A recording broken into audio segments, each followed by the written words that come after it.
happens if I tell you that there are multiple types of verbs? बहुत सारे types हैं verbs के. Transitive और intransitive तो तुम जानते ही हो, but उसके अलावा verb complement, auxiliary verbs, modals, finites and non-finites. तो क्या होगा इतने सारे verbs type को समझ के? तो चलो, तुम में से कई बच्चों के सिलेबस में and a lot of you might want to understand the concept of non-finites. तो आज के video is dedicated to non-finites. उसको आज हम डिटेल में समझेंगे कि non-finites होते क्या हैं. ठीक है, शुरुआत करते हैं. वेलकम एवरीवन, आप लोग देख रहे हैं Eco World Digital Classes. This is English grammar series for all of you wonderful people out there. और आज जैसा कि मैंने कहा हम लोग non-finites करने वाले हैं. But before I start types of non-finites, पहले तो यही समझें कि फाइनाइट वर्ब क्या होता है और non-finite वर्ब क्या होता है. ओके, तो चलो देखो, फाइनाइट शब्द का मतलब है लिमिटेड. इनफाइनाइट या नॉन फाइनाइट का मतलब है जो लिमिटेड नहीं है. तो जैसे कि हम कहते हैं universe is infinite, which means what, कि यूनिवर्स का कोई अंत नहीं है, कोई लिमिटेशन नहीं है, वो कहीं रुकती नहीं है. सिमिलरली पीपल आर फाइनाइट, हमारी लाइव्स आर फाइनाइट एक्चुअली, मतलब हमारा जीवन नंबर्ड है, हम फॉरएवर नहीं जीने वाले, लिमिटेड है. तो जो चीज लिमिटेड है उसे बोलते हैं फाइनाइट, जो चीज लिमिटेड नहीं है उसे बोलते हैं, जिसमें कोई रुकावट लिमिटेशन नहीं है, उसे बोलते हैं नॉन फाइनाइट. अब फाइनाइट वर्ब्स क्या है और नॉन फाइनाइट वर्ब्स क्या है ये भी समझते हैं. So look at this example, he likes to eat. ठीक है, अब यहां पे ही लाइक्स टू ईट, किसको पसंद है खाना खाना? ही को. तो यानी हमारा वर्ब क्या है यहाँ पे? लाइक्स. ये वर्ब किससे इन्फ्लुएंस्ड है? ही से. इन्फ्लुएंस्ड का क्या मतलब कि भाई LIKE लिखना है, LIKES लिखना है या LIKED लिखना है, क्या लिखना है, ये किस चीज पे डिपेंड करता है? सब्जेक्ट पे, जो कि ही है. अब देखो ना, हमें पता है कि जब सिंगुलर सब्जेक्ट होता है तो वर्ब में S आता है. सो ही लाइक्स टू ईट, यानी ये जो वर्ब है it is influenced, impacted by the subject ही. ये सिंगुलर है तो वर्ब में S आ जाएगा, ये सिंगुलर नहीं है तो वर्ब में S नहीं आएगा. तो यानी कि, और दूसरा एग्जांपल देखो, शी इज सिंगिंग. इज क्यों लगाया मैंने, आर क्यों नहीं लगाया? अगेन क्योंकि इज इसलिए लगाया क्योंकि शी सब्जेक्ट है और she is a singular subject. And we know this कि जब सिंगुलर सब्जेक्ट होता है तो इज लगता है, जब प्लूरल सब्जेक्ट होता है तो आर लगता है. ऐसे verbs which are limited by number and person are called finite verbs. अब मैंने क्या ज्ञान बोला?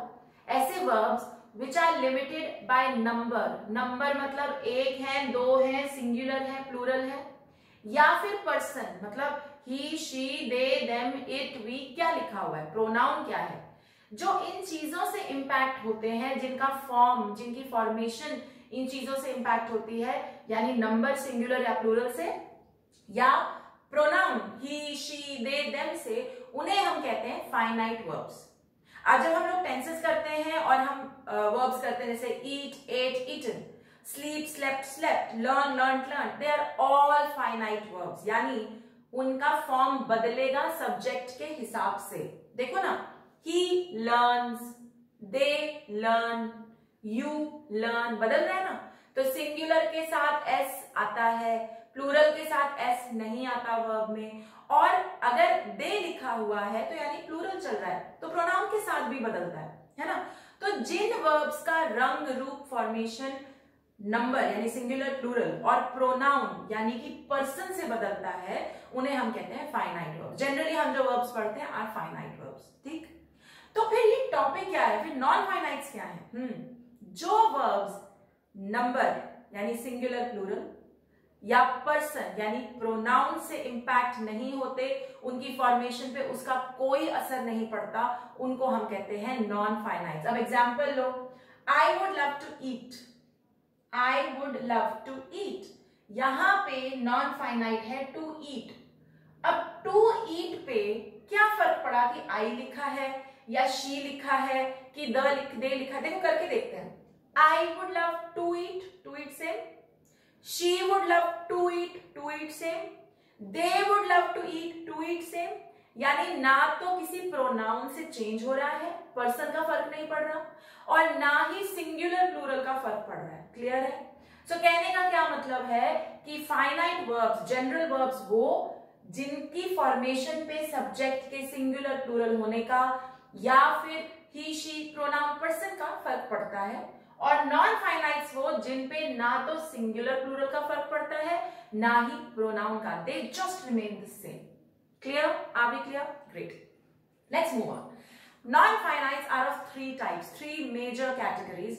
Generally, this topic comes 8th and above in CBSE, and if you're in ICSE, probably this should be in 7th as well.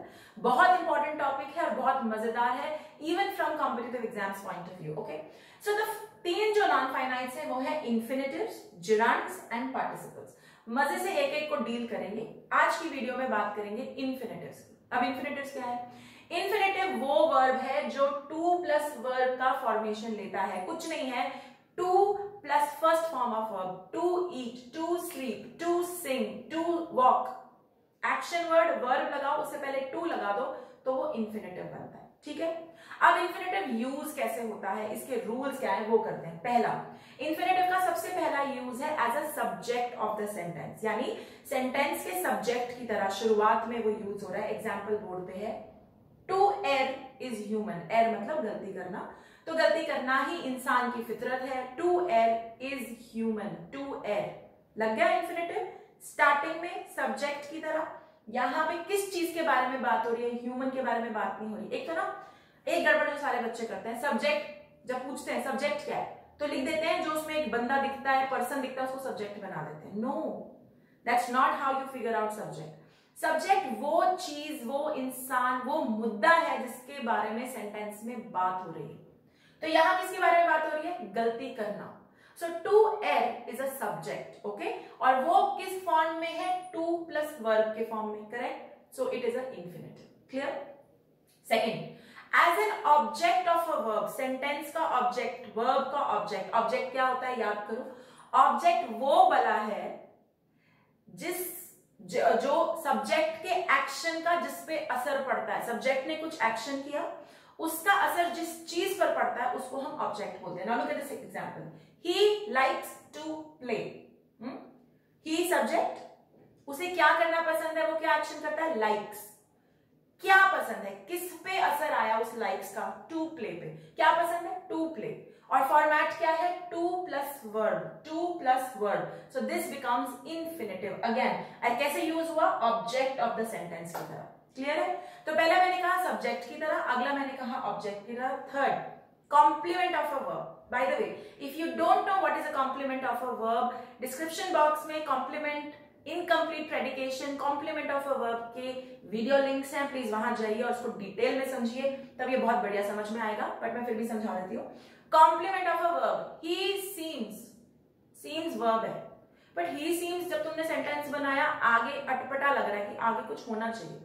कुछ ऐसे verbs हैं जो अपने आप में अधूरे हैं, दे डोंट मेक सेंस, जैसे ही सीम्स है ना, I eat makes sense, complete sense, but he seems does not make complete sense, कुछ चाहिए, कुछ एडिशन चाहिए।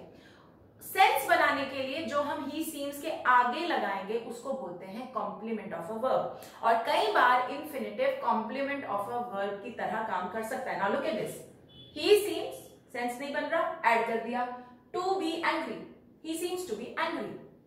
अब यहां पे इन्फिनिटिव क्या है? To plus verb, be is a verb, so to be यहां पे ऐड हो गया।